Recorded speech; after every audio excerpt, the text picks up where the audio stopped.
Hi everyone, welcome to So You Want to Be a Graphic Artist. My name is Maya. I am one of the Teen Services Librarians at the Ocean County Library. This is a 45-minute program with a 15-minute Q&A with Carly Jean. So You Want to Be a Graphic Artist is one of our many fabulous career series programs. Each program aims to bring a presenter from a specific career to discuss what the components of the career are, how they got started, and how they try to thrive in that career. Today is my pleasure to welcome graphic artist Carly Jean Booker.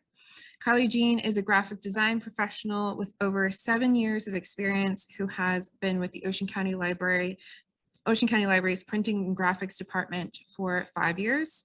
Valedictorian of her class at Centenary University, she graduated with a BFA in graphic design and multimedia arts and a minor in business marketing. With that said, we're super excited to have Carly Jean present to us today. Thank you for joining us, Carly Jean, and I will turn things over to you. Thank you, Maya. I am super excited to be here with you guys. Thank you for showing up and spending your Wednesday evening with me, so close to spooky season. I am Carly Jean, like she said. I am in the printing and graphics department of the Ocean County Library, and I'm going to, talk to you about this career path. I assume you're interested, and I would love to share a little bit more about my journey and what it takes to be in this field. Moving right along. Let me do it. Okay. There we go. So our first part here is what is graphic art versus graphic design. The titles are kind of interchangeable, but there is a little bit of a difference between the two. So before we even get started, I wanted to make sure that it's understood what graphic art is versus graphic design. Graphic art is a category of fine art covering a broad range of visual artistic expression, typically two-dimensional. So painting, drawing, photography, printmaking, that is more of like an illustration-based career, or you're creating the imagery. Graphic design is what I lean towards a little bit more in my position here. So graphic design is the art or skill of combining text and pictures in advertisements, magazines, or books. At the Ocean County Library in our department, we have 8 people. I am the supervisor of the department, and we produce all of the posters that you see. We produce some of the social media graphics, flyers, we make bookmarks, pamphlets, logo design. Logo design leans a little bit more to that graphic art because you're physically making the image, but we manipulate stock. We work with text and combining it all together. Sometimes we'll make annual reports or things like that. So there's a lot to see throughout this presentation. I'll show you a lot of the things I've created here in the library, as well as externally, freelancing. These first couple slides are going to be kind of text heavy, but stay with me because they're going to get a little more visual and fun as we move along. So considering graphic design as a career path, there are generally 2 paths. You can do freelancing, where that you could either get hired by a company part-time, or whenever they need you, they will reach out to you for artwork, or you can work for yourself. You can build your own business. You can have multiple clients, or you can have maybe one big client that you work with. When you're freelancing, you might have to seek out your clients until you start to build up your business. Or you could partner with a business like the Creative Group or other agencies or forums that can work with you to start getting you some clients. You can also be corporate. So that's where I lean. I've been hired by the Ocean County Library. I'm here 9 to 5. I work as a graphic designer in a company. So that's more of your traditional salaried employee. So you can either be in the office, or especially since the pandemic has become a thing, there are a lot of opportunities to work either from home or hybrid, sometimes in office, sometimes at home. You can also take some freelance clients on the side. I know I do logos every now and then for friends. And then as you move through graphic design, there are 4 main areas of focus. And I say main areas because if you look around, like just take a second and look around you, literally everything you see was designed by somebody, and not everything fits in a perfect little box. So just keep these areas of focus in mind as maybe a path you can go down if it interests you, but there are vast amounts of opportunities out there. So on this slide, you're going to see some work that I've done. The first is brand identity and logo design. So that's where you would design visual identities for new or existing brands, organizations, products, or services. You will make things like logos and variations of the logos, business cards, letterheads, ads, social media posts, all being consistent to a brand. And you can see I branded myself with these colors, with certain fonts, and I try to maintain that same style when I'm creating things that represent myself. That is brand identity. Next up, we have packaging design. So with packaging design, you'll be working with 3D shapes, including the inside and the outside of packaging. It would involve initial sketches and computer work, but also testing the design on physical mock-ups and checking every angle. There are 3 different types of packaging design. You would be working on the product itself, the primary, the box it comes in, the secondary, and the shipping for the thing too, and that's the tertiary layer of packaging design. These are images of a perfume company that I developed, and I created the packaging for it because I wanted to. And I'll get into that a little later too, but that's packaging. Moving on, we have web and mobile design. And this is super hot now, right? We're moving into the future. We're moving into apps and websites. So when you're doing mobile and web design, you'll be working on designing the pages, the layout, and the graphics for webs or apps.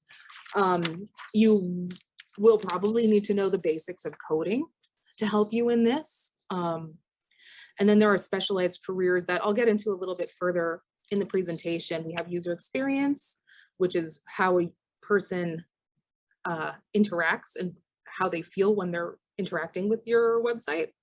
User interface is what it looks like and does it create a whimsical experience for them. And information architecture, which is how things are presented.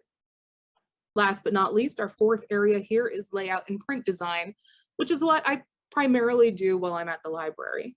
So with the layout and print design, that's the balance between text and graphics, creating designs that are both aesthetically pleasing and easy to read for magazines, books, newspapers, brochures, posters, etc. You're going to focus a lot on font, and you'll also have to have a bit of familiarity with the printing processes and production.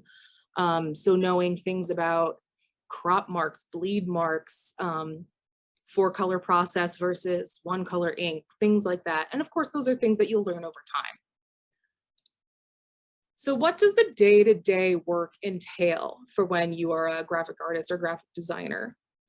And I want to specify that this is both for freelancing and for corporate. When I talk about a client, with freelancing, it's pretty obvious, you know, the person you're directly working with. But if you're in the corporate situation, my client is the library. You know, I work for them. So when I say client, that's who I'm talking about. So one of the biggest parts is engaging with your clients.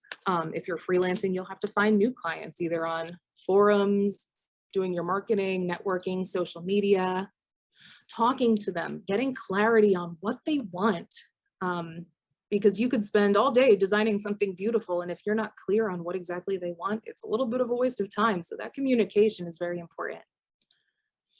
Sending drafts for review and discussing design decisions. You might have to, you know, stand by a choice that you made, and you have to explain why something looks good. They might not understand. And then ultimately, you'll be delivering a finished product to them. Last but not least, don't forget to get paid. Maintaining that open communication with your client and being there every step of the way while you're showing them drafts for review and talking to them about little changes you're making. Super important that once you get to that final step, you guys are on the same page and you get paid what they agreed upon. Next part, experimentation. It's not just knowing the programs that you're working with, it's experimenting with the design, allowing yourself time to explore functionality of the programs. These programs, and I'll get into it a little bit further what we use, but there are so many ways to manipulate images or create really anything. So just playing around and seeing what works and what doesn't is a huge part of it. Exploring different layouts, moving things around, trying out color combinations, pairing multiple fonts. There's a logic to the way things look together, and that's a whole another topic of discussion, but like a thicker font with a thinner font, sans serif with serif, there's a science behind it. Creating various versions and comparing them to see what's most successful. I might make 3 different versions of a poster, lay them all out and be like, you know what? For some reason this one works. And I wouldn't have known it if I didn't try different variations or different logos even, like just try. Last but not least, keeping fresh. Adobe software gets a big upgrade every fall. Literally yesterday, I think it was, they released their new software for the year. So learn the features, keep up with design trends, watch YouTube videos, read blogs, what's popular around the world, what's up and coming, something you might have to learn. Do I have to learn how to do 3D, for example? Taking courses and earning certifications. There's websites out there, Udemy, Skillshare, LinkedIn Learning, YouTube, going to local colleges.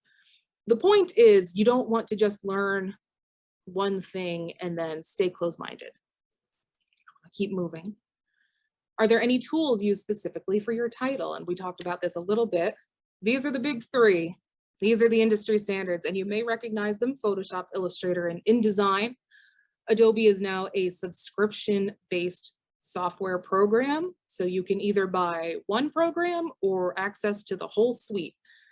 I personally don't think it's fair, but that's how they make their money. It's not cheap, but they're industry standards for a reason, you know? Hopefully you get a job where they can provide it for you like the library does. Let's break it down a little bit further. So Photoshop is used for image editing, retouching, creating image compositions, website mockups, and adding effects. These are just some examples of the posters I've created for the library where I use Photoshop to say, silhouette Caesar here and silhouette this scroll work, apply shadows, apply this lovely gold on top of this text, cut out all these different little pieces and collage it together. That's what Photoshop is for. Illustrator is a vector-based design and drawing program used to create posters, symbols, logos, patterns, icons, and so on. I've created all of the logos for the library, well, all of these specific ones for the library using Illustrator. I did my own logo in Illustrator, it's the standard. And this is a pin design, and I was able to send them the vector file, and that was also created in Illustrator. It's shapes. InDesign is used for publishing, making flyers, brochures, magazines, newspapers, posters, etc. These are 2 examples of things that I've created while at the library: the annual report and the monthly brochures. So that's magazines, you know, layout, a lot of text, very important when you're putting together a multiple page document. And I'm throwing in a little bonus.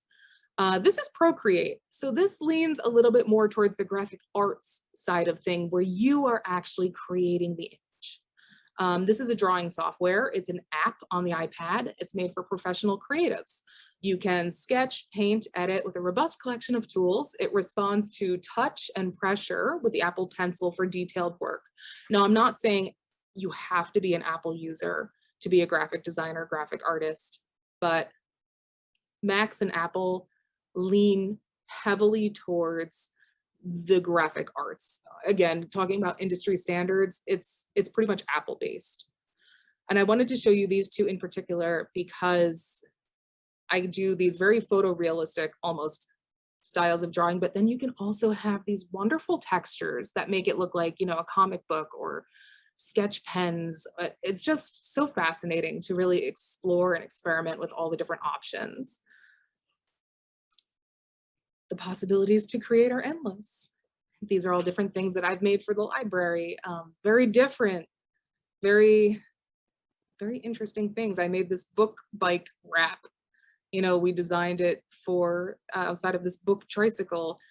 This is the pin that ultimately was created that I showed you the design for before. Lots of interesting options, you know, open your brain and you never know what you can do. Let's see how I'm doing on time. We're at 7:16.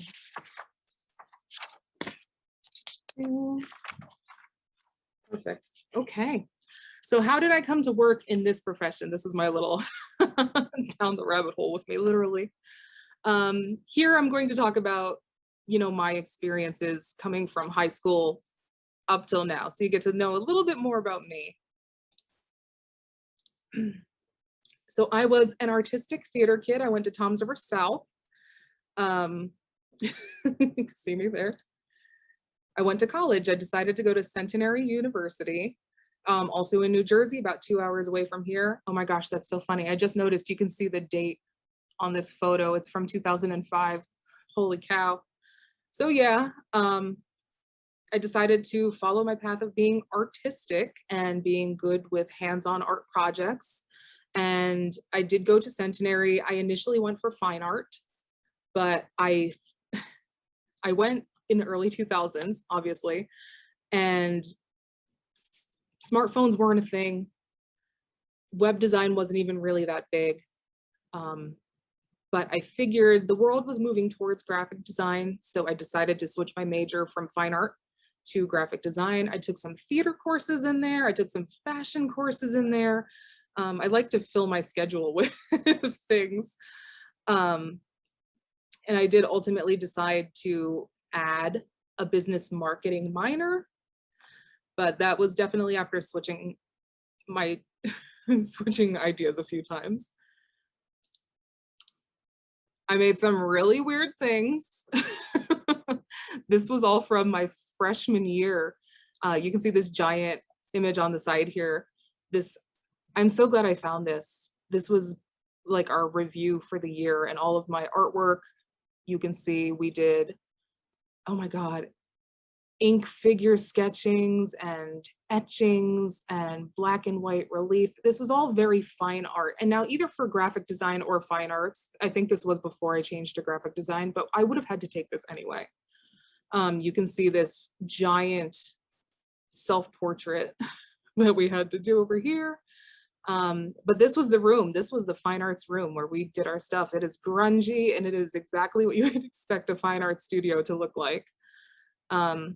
We had a lot of interesting projects where we had to make tangible items. This, I forget what the project was, but it was definitely a jellyfish made out of an umbrella. We had to camouflage something into real life, so I chose a baby shoe, like very weird tactical projects. This was a mandala project that we had to make on the giant piece of wood. Big interesting things that I never would have done if I wasn't forced to in this class, but it opened my mind, you know. And then I learned is the operative word, graphic design, web design, and Flash skills. Flash isn't even a standard anymore. Flash is so outdated. That tells you how long ago I was in school. But learned meaning I wasn't great when I started.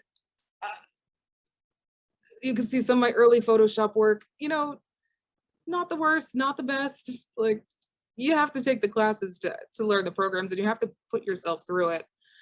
This is one of the first things I did in Illustrator. We had to make some stamps. I decided to make mine out of the card people. These awful gradients. One of the first logo projects I ever did, being cheeky with the electrician. This was the cover of my first web page. Oh man, it was done in Flash, and when you scrolled over these, they changed colors. Oh my goodness. I redid a book cover. I did these people in Illustrator and popped them in and did that, I think in InDesign altogether. And my first layout, baby's first layout. So it's so funny to look back through all these projects too that I worked on like my first or second year of college, but that's how you learn. You do these projects and you get better. I traveled the world. I went to Thailand. I went to Eastern Europe. I went to Paris. I went to Sicily. And the story behind that is I was in the top 10% of the incoming class for my freshman year of college. So I was in the honors program. And what that meant was 1 year out of the 4 years I would be there, I would have to do one of these international study tours. It was a class, it wasn't just for fun. I did have to make lots of reports and I had to do PowerPoints and all kinds of, we had to do a lot of reading and research on the countries we were going to. But then in January, during our break, we would, take a 12, 14-day trip with the class and go visit these countries. So amazing. I don't think I've been out of the country since. But then I delivered my senior thesis and I based my thesis off of these trips. What I did was I had to be 50 or 60 pages of a book. And that was my grand photo journal of these trips. It was broken into 4 parts, one for each year. And it took all of my photos. I took quotes from all of the other kids who were on the trips with us. I put a little information about each country at the time, and I did the design and layout and everything for this book. And the book that I presented was my thesis, plus a 10-page paper. And then I graduated. My official degree was a BFA in graphic design and multimedia arts. That's the whole title of it. I did get that minor in business marketing and I was valedictorian. Yeah, I packed my schedule with all that fun stuff. I took as many classes as I could and I did well. But then I worked a string of odd jobs. I was a camp counselor. Take this trip down memory lane with me. I was a camp counselor. I worked in retail. I was a portrait photographer. And at this point, I was really trying to get into those artistic jobs. That is me in the rabbit suit for Easter, taking pictures, drinking monsters. I did henna on the boardwalk. I was really sticking with those artistic jobs, but then it just kind of didn't work for me. I started working at Atlanta Bread. I worked at Crystal Lake in Bayville, if any of you are local. I worked at that big spooky looking building on the river there, on the lake there. I got into group homes. I worked overnights for 2 years. And I'm telling you all of this to say that the path isn't linear. And I know you hear that, it's almost cliche, but it's true. Sometimes you just need to get a job and do freelance on the side because these jobs aren't super prevalent. I was looking for that corporate job. I was looking for somewhere where I would be able to have health insurance and be in a company. And eventually I made it here, but not before I took a leap of faith and I became a UI UX designer. We talked about that a little bit for a company that I found on Craigslist. And it really was a leap of faith to go from a steady job at 21 plus to I need to actually do something that was in my field. While I was doing that, I was taking those freelance jobs and I was continuing education. So here are some examples through the years of things I've created. Different logos. I worked with a company called Rocket 9 as one of those freelance artists that they kind of contract on the side that we mentioned before. I illustrated a children's book for someone that I again met on Craigslist. Sometimes you just got to do it. I also went to OCC in 2015 and I got certifications for different aspects of web development. So I continued my schooling while I was doing this because I didn't want to give up. Things got hard for a minute, but I kept up with my education. And that's something that you'll hear me harp on, is just make sure that you are keeping up and trying and creating things. Eventually, I found my job here. And I was promoted to the department supervisor in 2020. I've been here for 5 years, as we mentioned. This is actually a Snapchat from my very first day. I was so super happy, and I'm still super happy to be here.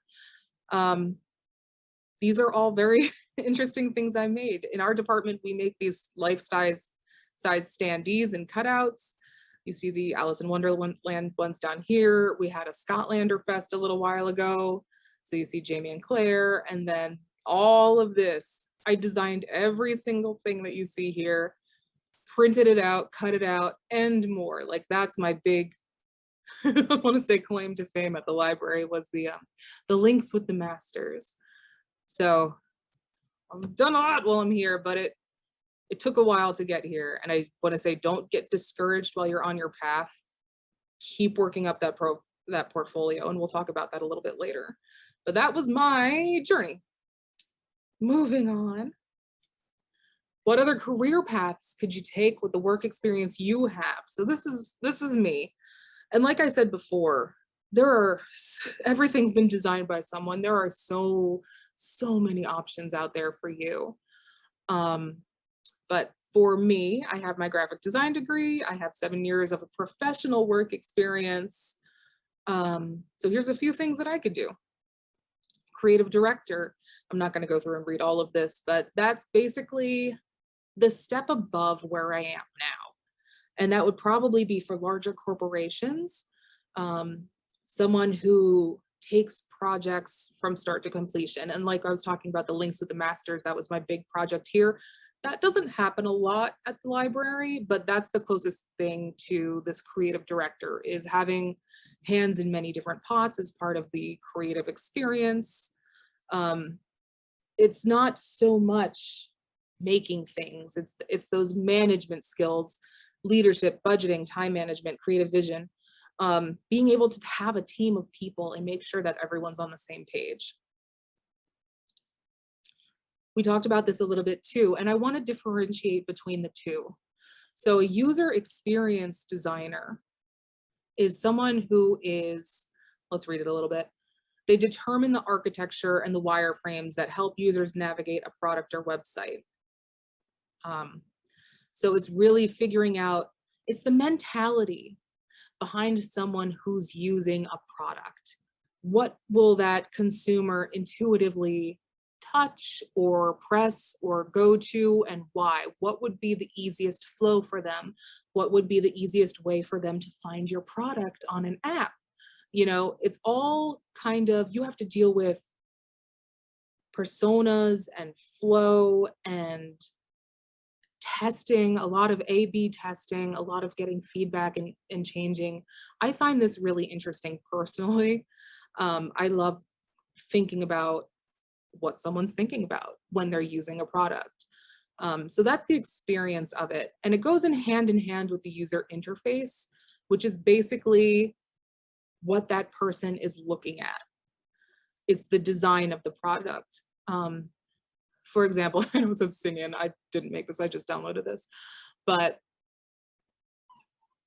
even talking about the color between these two on the second app screen here, between these two buttons, what kind of logic, you know, why am I making this one a solid blue and why is this just an outline?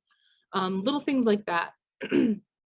So sometimes in smaller companies, you might have someone who's both the UI and the UX, which is what I was in my job prior to this. I was making the wireframes, I was making the flow charts, I was designing, I was creating. But in larger companies, you can have that specified title. Really interesting stuff if you start looking into it. And I really think that those are going to be the big jobs moving forward. So I would suggest, you know, doing a little bit of research on UI and UX.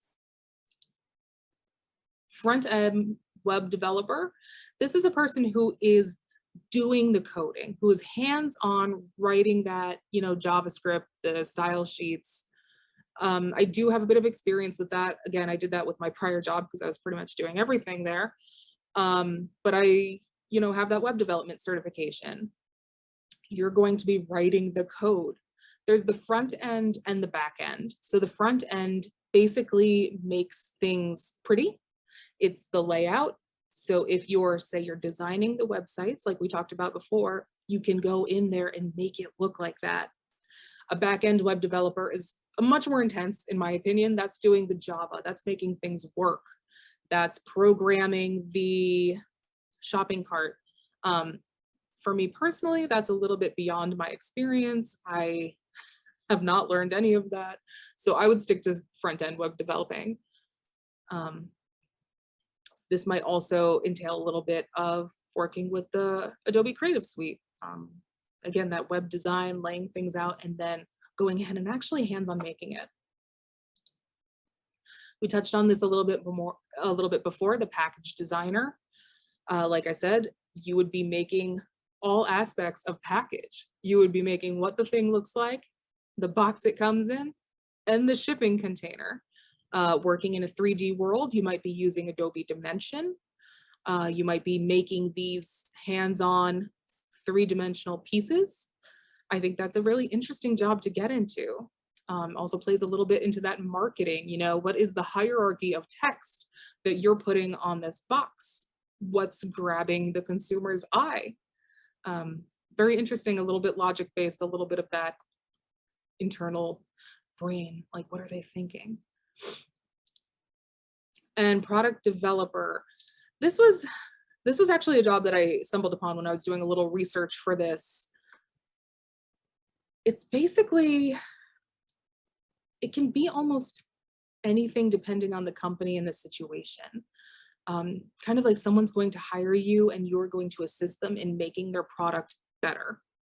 I think this has a little bit more of that engineer leaning than actual design, but it still plays into that. You know, you will research, you'll work with the clients, you need to understand the client's needs and the market and the trends. You'll be creating prototypes, making sketches. It's all very interesting, this product developer. So also an interesting one to get into. These are only a few samples. Like I said, and I keep harping on this, there are so many paths that you could possibly take if you get that initial education in graphic arts, graphic design. There's so much out there. You could design sneakers for all you know. There's a lot. So, advice for thriving in graphic design. Start small. Take on projects from your friends and charge them. Your time is worth more than exposure. You're going to see this a lot out there, that artists frequently get paid with exposure, but that's not how it should be. You should get some money for it at least. But the point is, if you're starting out, you know, take on a couple logo projects, see how you feel about it. You might find your niche. You might find you don't like doing logos, but you really love layout. You might find that layout's not your thing, but you love drawing on Procreate and creating that artwork. This is a really good way to not only figure out your niche, but to grow your portfolio. You can do as many student projects and case studies as you want, but having an actual client, even if it's your 16-year-old best friend, still a client and still a project that you did for someone, and it starts getting you into the flow of actually working with a client. So these are some of the things that I did when I first was fresh out of college, super new, just creating some logo design projects for friends. Get a degree if you can. I know that degrees are expensive and going to school is expensive. Ocean County College or a local school is fine. And the reason I say this is I pulled all of these job openings literally like 3 days ago, just screenshots. And they all are talking about they want a degree. However, I will say I am seeing a lot of jobs out there that do not require a degree. And some companies are working towards not having that requirement. And honestly, Your portfolio should speak for itself. You know, your work should be able to speak for itself. But if I'm going to be honest, a lot of the jobs out there do require at least a bachelor's. You don't have to get a master's. You don't have to. But a lot of these companies do want to see a degree. So that is my advice. Never stop learning. I know I said this before too. This is my biggest thing.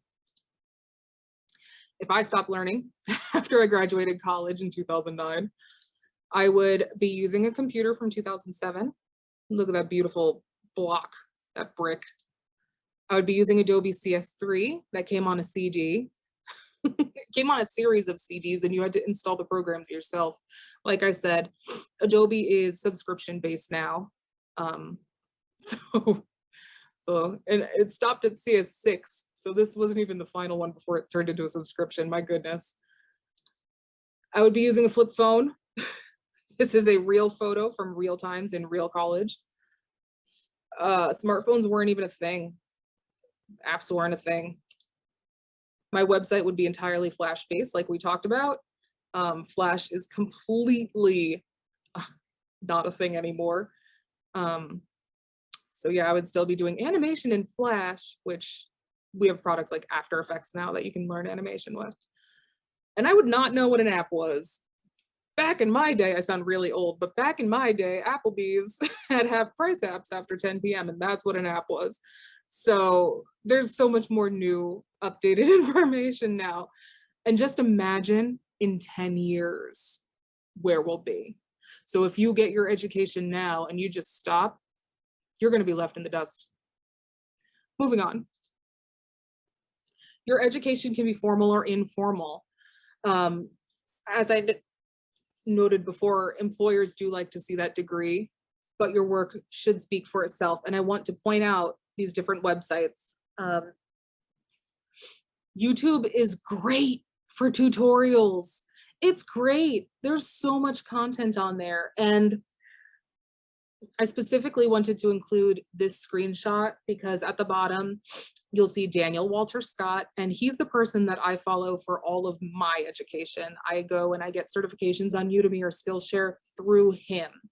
So take a screenshot if you want to. His name is Daniel Walter Scott and he's great. But he has a free course. Look at this, 3 hours and 17 minutes long. You're great. You're great if you could go on YouTube. And also the library, OCL, supplies this universal class and it's totally free. You just have to log in through our website. If I type in graphic design, there's tutorials here too. There are free options. There are also paid options, obviously. I love Skillshare. You pay one price for the entire year. There are also codes out there you can get maybe a month or a couple weeks free. Lynda.com is another great resource. Lynda, I believe, powers LinkedIn Learning. I don't know if high schoolers have LinkedIn, but they're the same. They're the same company, I believe. Coursera and Udemy, also great options for online education, informal. You don't have to go to college. Like I said before, you don't need clients to build your portfolio. You can do your schoolwork. You could do your own projects. It feels like cheating, right? If you don't have a portfolio with client work, but it's true. You can do your own case studies. It's totally allowed. And I talked about this too. I developed my own perfume brand because I love perfume and I wanted to make a brand based on the zodiacs. So I did. And I have a whole case study written up on my website. And I developed these, designed them, and I made them in Adobe Dimension with Illustrator, Photoshop. So it all kind of works together. I think this is our last part. What time we got? 7:39, perfect. Interview materials and preparation. So you decided you want to go, you've been doing your education, you're going to try and get that job, all for it. Here's what you need. Resume, clearly, this is my resume. Is it perfect? Is any resume perfect? Who knows? But it lists everything you need. It presents it in a beautiful way. And when you create yours, here's a few things you'll need. Obviously, you're going to need your contact information. People leave it off. It's true. You don't need to put your address on there, but definitely put a phone number or email. Create your brand. It took me literally until this year, early 2020, 2021, to brand myself. I couldn't think of a logo. I struggled a lot with my personal branding. I could brand anybody on the earth except for myself. I was struggling, but I finally, settled on my colors. I came up with my cute little design and my fonts, and it's so much easier to not only build the website, but just make your everything look so much more professional. So do your personal branding. List your skills. Don't only list that you know Photoshop and you know Illustrator, soft skills include things like, are you good at public speaking? Are you good at being a leader? What have you learned in other jobs that would apply here type deal? So list both of those for sure. If you have work experience, list that. As we saw, I worked in food service. I did overnights in group homes.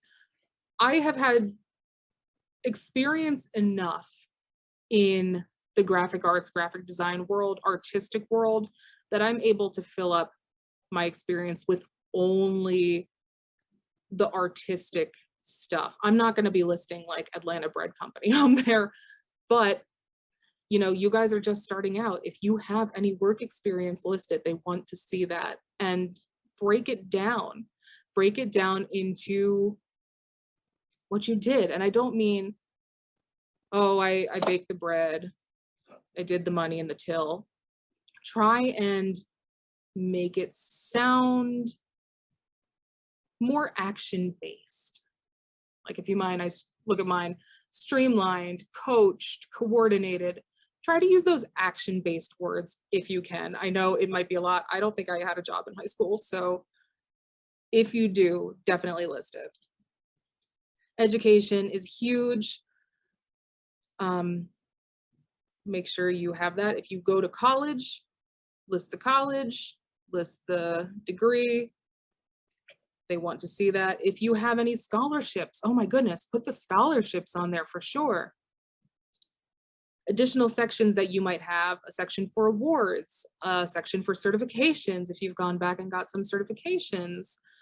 Some people put in an objective on theirs especially if you're just starting out. My objective is to break into the industry of graphic design and work for a company who blah, blah, blah, blah, blah, blah, blah.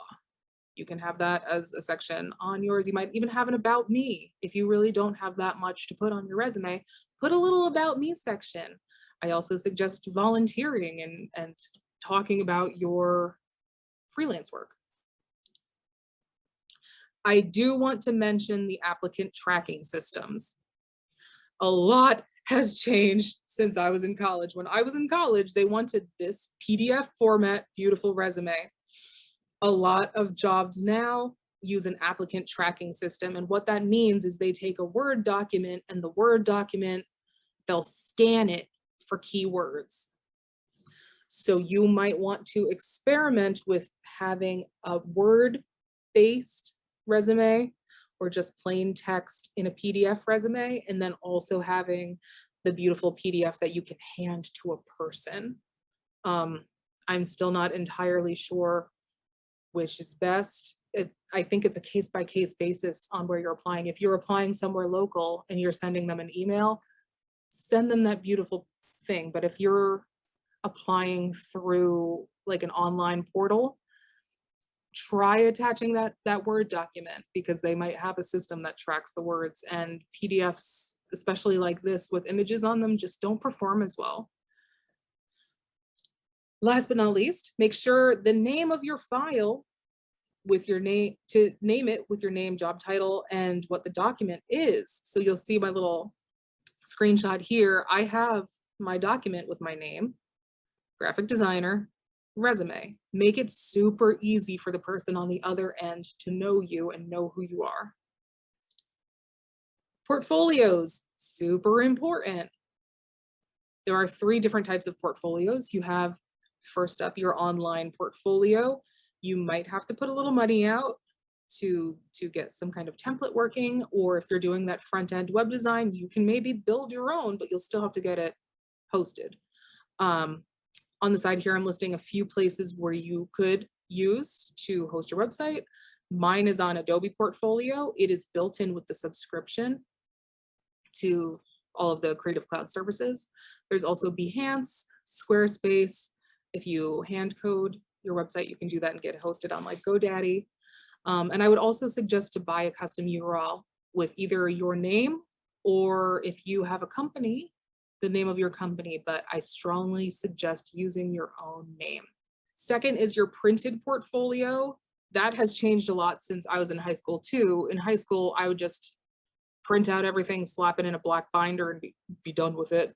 But now people want you to create a little book of all of your top designs and get it printed at, say, Staples.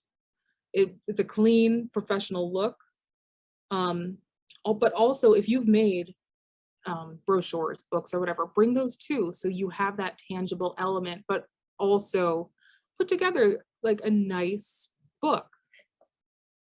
Last but not least is the PDF, and you can actually use the same file that you use to make that book as the PDF.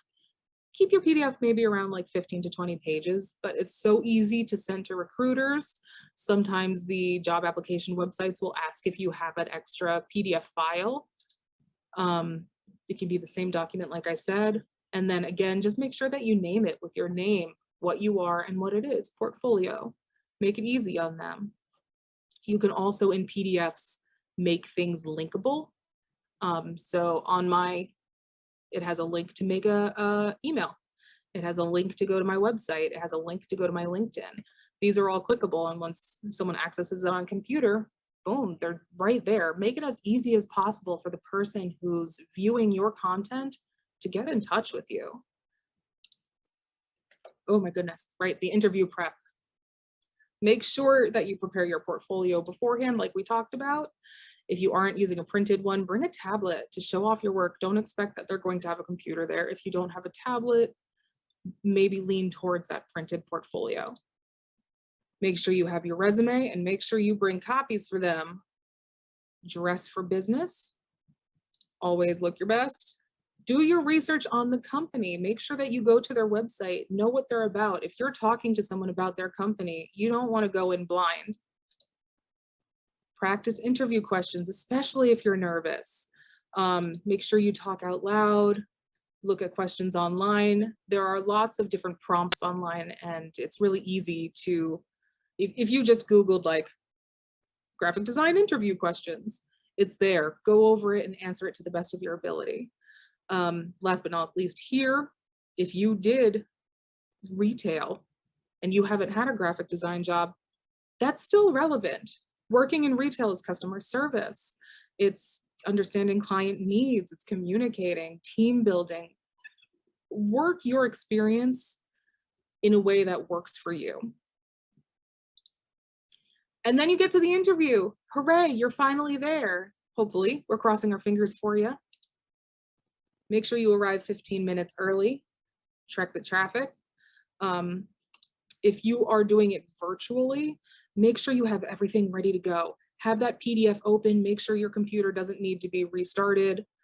Don't put any weird roller coaster backgrounds on your Zoom.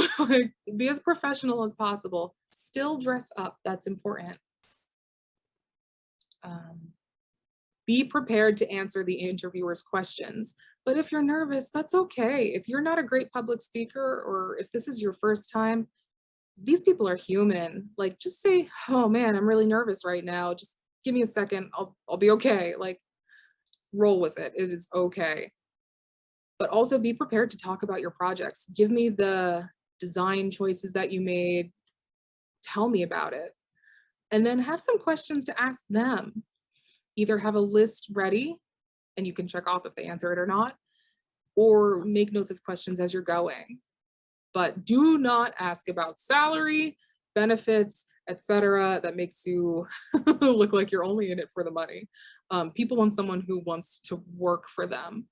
You can always say yes or no at the pivotal moment when they offer you the job. You know, you'll find out about that stuff later. For your interview, focus on you. And send that follow-up thank you. It's hard to get an interview nowadays, especially in good jobs. So if you had that interview, send that thank you. Most importantly, final slide, be honest about your skill level. If someone asks you to rate yourself from a 1 to a 10 in your Photoshop proficiency and you've only used it for a couple of school projects, don't say you're a 9. Don't say you're a 9, we're gonna know. Be as confident as you can be. If you don't believe in yourself, why should they? You're gonna say, oh, you know, I'm all right. I'm not the best designer out there. No, I love graphic design and this is my work. I will work hard for you, but be confident. Project confidence as much as you possibly can. Last but not least, be genuine. Like we talked about, if you're nervous, say you're nervous. If you're not a proficient 9 on Photoshop, say it. Like, a big thing is how we can mold someone to work for the company. People higher ups want someone that they can work with, someone who shows potential and eagerness. Just be authentic to yourself. And that's it. I know we ran a little bit over, but Q&A, let's open it up. It's okay. If you have a question, you can type it in the chat and I will read it out to Carly Jean.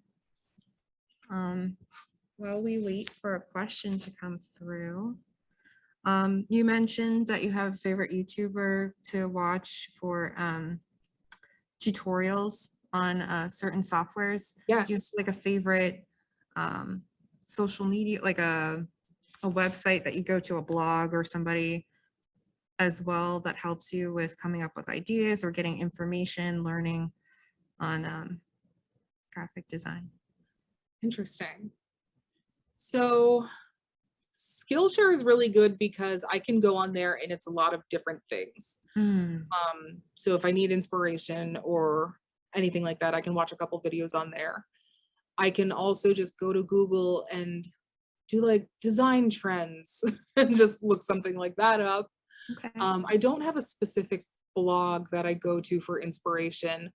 I might even just type in, like, if I'm having a blank day, I could type in poster designs and just look at what other people have done. Behance is great to look at other people's work, and it's almost intimidating because they're so good. But yeah, definitely check out Behance. Behance. But Google's great too. Do you have like a special ritual before you begin working? Like, I know with some authors, they like to listen to music or they have to sit in a certain spot. I know like at the library, obviously you have like your desk that you work at, but do you like set a mood for yourself or anything like that? You know, I don't, and I should. My day kind of opens with me checking my email. So like I said, I supervise a department, right? So it's not just me that I have to worry about in my daily day-to-day. So I'll go in, I'll check my email, I'll give myself like an hour to a half hour to an hour to do that. I'll go out, check to see if anyone needs anything, where everyone's at. And then I'll ultimately just come back and work on my projects. And it's not until the second part of the day where I'm feeling that 2 o'clock slump where I'm like, I need caffeine, that I'll be like, oh, I should put on some music or something. Because music really just keeps you going. I should have a little ritual or something. I like that. That's okay. And you know, sometimes too, the ideas just aren't there. Not every day is a bones day. Not every day you're going to be on top of your game. You know, sometimes you'll need to scroll through the stock option, not stock options. You think I'm talking money? I'm talking like iStock. scroll through your stock, do those Google searches of like poster design, great logo design, examples of portfolios. Like you can be very literal with Google and it'll produce some good results for you. But yeah, sometimes it's just not there. And that's when it helps too to talk to other people. If you have other graphic design friends, you can talk shop or you can see what they're making. Something we've done in our department now, actually it was today, we do a monthly poster review.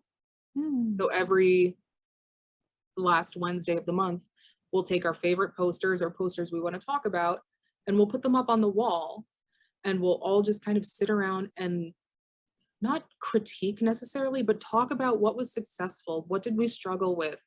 Oh, what new technique did you use there? How did you do this? Oh, you thought about doing this. That looks really great. And collaborating is so good to just get your brain going again. Yes. Absolutely. Sorry,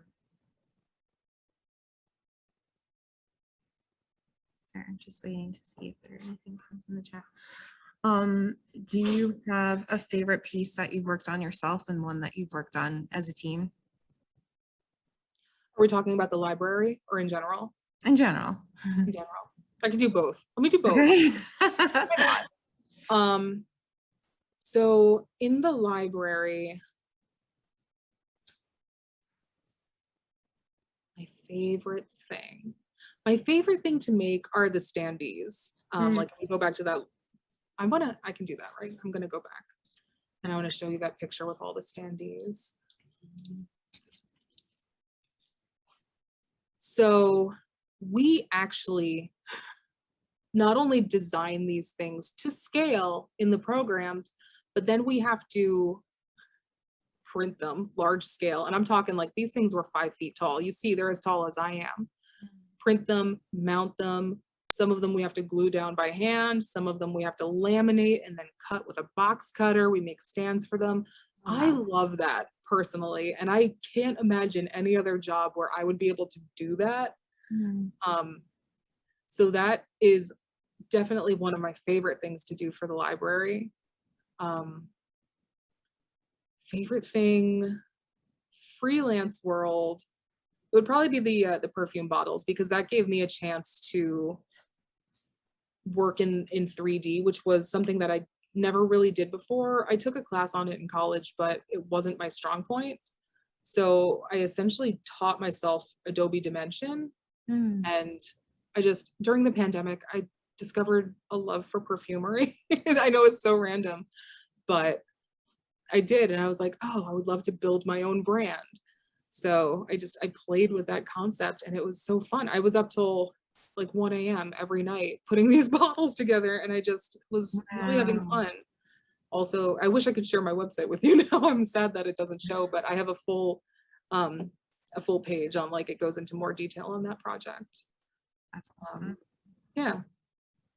We actually have somebody here that loves perfumes. That's like her thing, is to go around and buy perfumes. Oh my gosh, that's great. So I worked at a perfume shop in the mall during the pandemic for a little while too. I took like a part-time job on. Oh yeah, that one wasn't listed on the list. I did perfumery for a minute. But yeah, I just loved it. I was like, part-time job, let's go. All right. Awesome.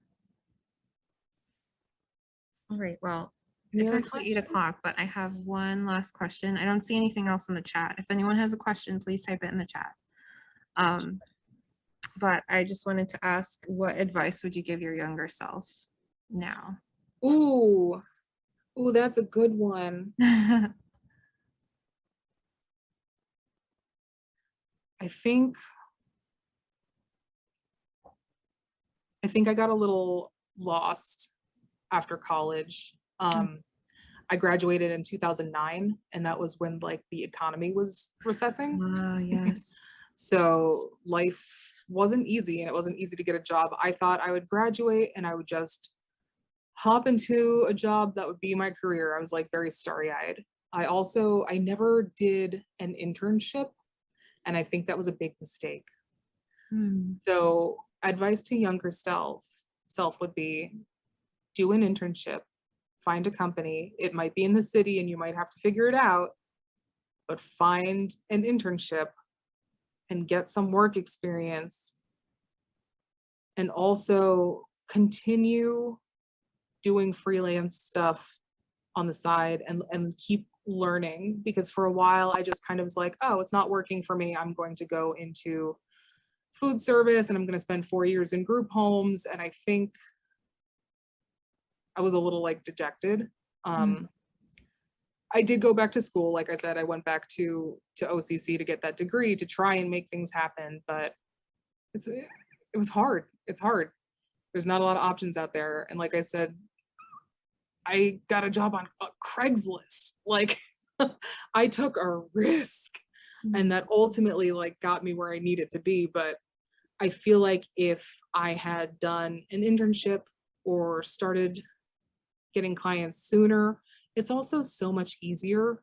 Nowadays, there are so many more resources out there and apps, and it's all just so much easier. We didn't have the smartphones back in those days. So I'd say just don't give up. Keep working, keep building your portfolio, and yeah, do your case studies. You don't need a client to make something beautiful. If I had realized that, if I had realized that I didn't have to actually have someone giving me something to do and I could just make things for myself, I think I would have made a lot more. So yeah, that's what I would give younger CJ. Little advice. That is great. Perfect advice. Thank you so much, Carly Jean, for presenting for us today. Oh, you're so welcome. Even though the website didn't come up, you can see in the corner of the Q&A screen that Carly Jean has her website linked there. It's carlyjeanbooker.com. I also have it in the event calendar registration on the Ocean County Library website if you just want to click on the link. But and thank you again for coming. Thank you all for showing up. Yes, thank you for coming. And have a wonderful evening, everyone. Support public libraries. Like, share, and subscribe for more great videos.